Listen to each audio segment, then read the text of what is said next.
suhuf, dengan keberkahan kitab-kitab itu, wa bi jami'i ma jaa bihi min Jibril tanzil al-azizir rahim, sebagai wahyu yang diturunkan oleh Allah yang maha perkasa dan maha penyayang. Wa bi khawasil huruf wal asma'it tammat, dan dengan keberkahan huruf-huruf dan isim-isim yang sempurna. Apa yang dimaksudkan dengan keberkahan huruf-huruf dan isim-isim yang sempurna? Sebenarnya Allah Subhanahu wa ta'ala menciptakan keberkahan pada segala sesuatu.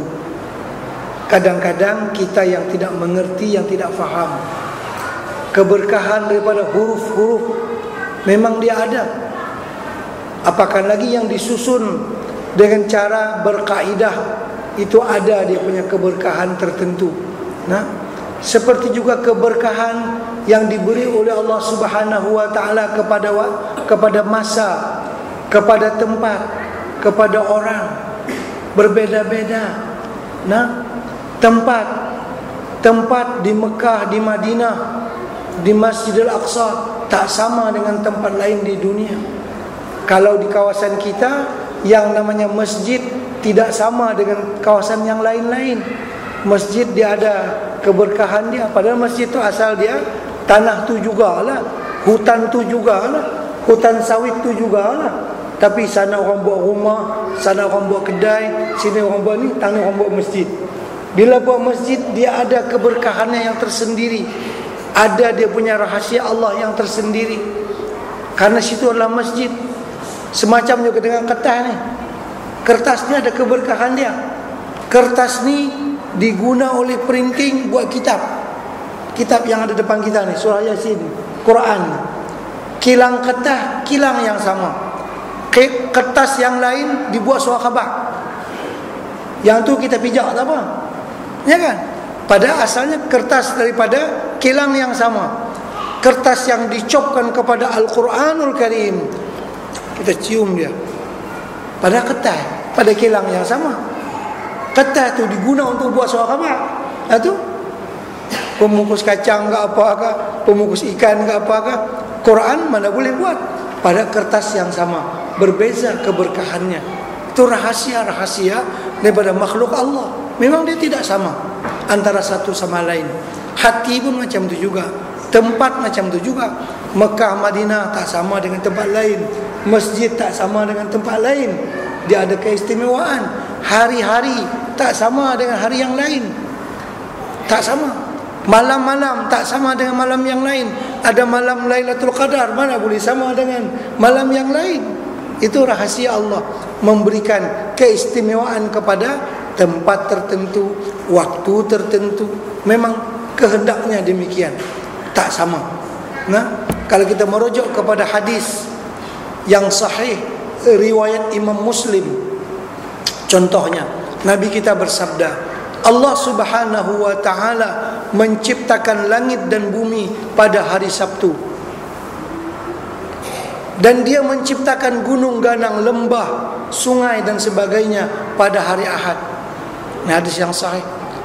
Dan Allah menciptakan tumbuh-tumbuhan pada hari Senin, dan Allah menciptakan sesuatu yang tidak baik pada hari Selasa, dan Allah menciptakan nur pada hari Rabu, dan Allah menciptakan hewan pada hari Khamis, dan Allah menciptakan Nabi Adam pada hari Jumaat. Itu hadis yang sahih. Kenapa? Tentu ada rahasia-rahasianya. Kita mungkin tidak dapat mengerti keseluruhannya, tapi beza. Jangankan urusan yang besar, ini kita nak potong kuku pun, ialah tak bolehlah sembarangan kita nak potong. Kena kira hari juga. Nak potong kuku hari Sabtu, elok, esok nak potong. Potong kuku ni kalau tak Jumaat, hari apa namanya, Kamis. Ni nak potong kuku pun tak kena gaya, tak kena masa dia tak jadi elok. Dalam hadis Nabi, barang siapa yang memotong kukunya pada hari Jumaat, terkeluarlah daripada badannya penyakit-penyakit. Betul kan? Itu yang kita cari hari Jumaat. Nak potong kuku, nak potong kuku hari Selasa, dia tak kena. ya kan? Macam orang bekam juga. Nabi kita berbekam 19, 21, 17, 19 dan 21. Kalau boleh jatuh pada hari Selasa lagi baik. Yang tukang bekam lah ni, di bekam terus, tak kira hari, tak kira siang, pagi, malam, tak kira. Ada benda tu dia ada rahasia-rahasia Allah Subhanahu wa ta'ala yang kita kadang-kadang tak faham. Jadi dengan keberkahan sir segala huruf yang dicipta oleh Allah, kita pun tak tahu, tapi Allah Maha tahu. Kita tak mengerti hal itu. Hanya sedikit orang yang diberi mengerti oleh Allah Subhanahu wa ta'ala. Jadi dengan keberkahan khususiat huruf-huruf dan isim-isim yang tamah, yang sempurna. Wa bima azharta fil wujud likulli mawjudin minal ayatil bayyinat. Dan dengan keberkahan yang Allah zahirkan, yang Allah tajallikan dalam wujud, segala tanda-tanda kebesarannya. Masya Allah, tanda-tanda kebesaran Allah sangat banyak. Sya'airullah sangat banyak. Syiar-syiar Allah sangat banyak di atas buminya. Memang ada beda-beda antara satu dengan yang lain. Tengok Quran disuruh kita fikir. Afala yanzuruna ilal ibili kaifa khuliqat. Binatang onta disuruh fikir. Wa ilas samai kaifa rufi'at. Wa ilal jibali kaifa nusibat. Wa ilal ardi kaifa sutihat. Fadzakir, fikir baik-baik. Terus ya, disuruh kita fikir benda itu. Tentu ada rahasia-rahasia. Kalau pepatah Melayu, rahasia sedang saja.